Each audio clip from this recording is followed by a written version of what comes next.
This is Dolynny TV, ladies and gentlemen. Good afternoon, and welcome back to another edition of Edmonton Oilers discussion here on the channel today. And my goodness, the Saturday content is actually pretty stellar so far. We've had Bob Stauffer at the end of November drop his 2020 November rankings for the top 10 Oilers draft prospects. Today we've also had Sportsnet put out a couple of things, one on the power rankings for the Canadian division if that comes to fruition, and then a little bit of a discussion on Draisaitl and where he ranks as a top 5 center in the Canadian division. And I mean, you know what, it's a fair question to ask because there's a lot of good talent, but I think there is really only one answer out of any of this. There's only two Canadian team centers that are MVP Hart Trophy winners in recent memory. And, well, you might remember Draisaitl did it last year, McDavid a few years ago. And then we got a bunch of other young guys that are looking sharp or older guys. But really, what can you argue outside of trophies? So, let's argue the stuff outside of the trophies.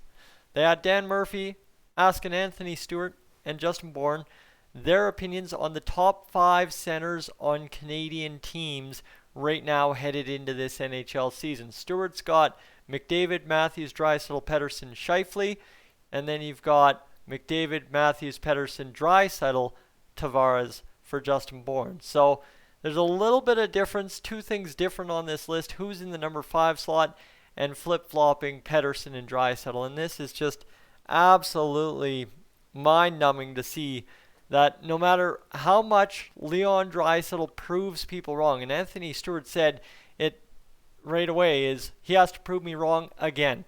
Well, how many times does Leon Draisaitl have to prove everybody wrong, that he's not just this fluke guy that does it all because of McDavid, or does it because he got lucky, or does it because?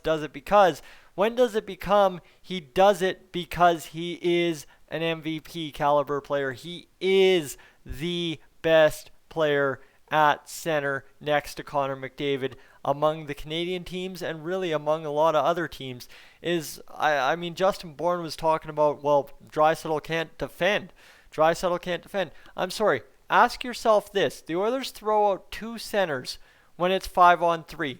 Can you name both of them? I can. Draisaitl and Nugent Hopkins are the 2 centers the Oilers throw out there when it's 5-on-3 in the past 2 to 3 years. Draisaitl may not be your penalty kill specialist 5-on-4, but he is the guy you heavily lean on. Dave Tippett did it last year, and then of course you had the year before. McClellan, Hitchcock were leaning on him too to kill those 5-on-3 penalties. I'm sorry, is there anybody else out there in the NHL with Matthews, Pettersson, Tavares, Scheifele, any of those guys going out there killing 5-on-3 penalties? Heck, even Connor McDavid, throw him at the top of the list there. Is he even doing that? No. And for Leon Draisaitl, you can call out the defensive liability, but if the guy is such a dang defensive liability, it's not a question that he shouldn't be playing 5-on-3. But he's out there playing 5-on-3. So it's not... I mean, everybody sits here and points to Draisaitl's defensive game holding him back.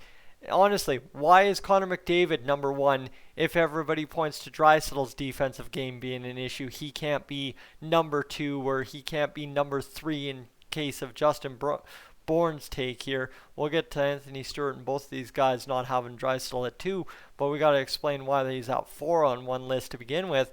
And seriously, it's a ludicrous take, because if you're going to call out Draisaitl's defense, it's not because he's terrible at defense. The guy makes sneaky good stick lifts coming back into the zone. He makes a lot of solid defensive plays. It's not a lack of defensive ability. It's a lack of willing to engage. So yes, I get where Justin Bourne's going when he sits there in this 3-minute clip on Sportsnet that you can go if you go view the NHL discussions, is the fact that, yeah, okay, you know what? Yeah, Pettersson, a guy that goes up and down and engages all the way around. That's Pettersson's game. Pettersson is 100% engaged, but Pettersson is not Leon Draisaitl on the offensive side of the puck. At least not yet, I wouldn't say. And I mean, yeah, sure, okay. he puts up nice numbers and whatnot, but still, he's no Leon Draisaitl winning Hart trophies. What did Elias Pettersson do last season?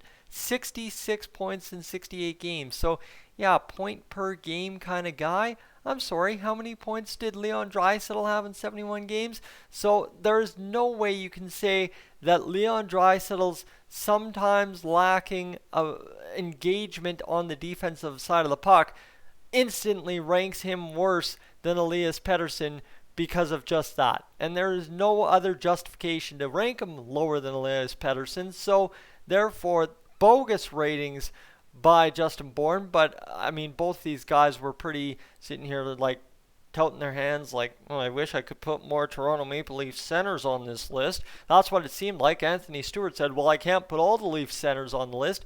Well, right there's your dead giveaway, is they're trying not to show some kind of bias or trying not to get exactly what I'm doing here, trying to not have an insinuated bias by the audience, but right, is the fact that you have to say that to just come across on an interview about your rankings is kind of telltale, and especially for Justin Bourne, a guy that's worked in the Toronto farm system according to his Twitter handle, and then you've got the situation there as well where he's on Sportsnet 590 The Fan, which means automatically he's got to be pulling for the Leafs or he won't have a job there. Well, right, is now all of a sudden, yeah, now not only do you have Connor McDavid at number 1 for the Oilers, great, but now you have Leon Draisaitl immediately number 3 or number 4 on each list because Auston Matthews is the best thing since sliced bread.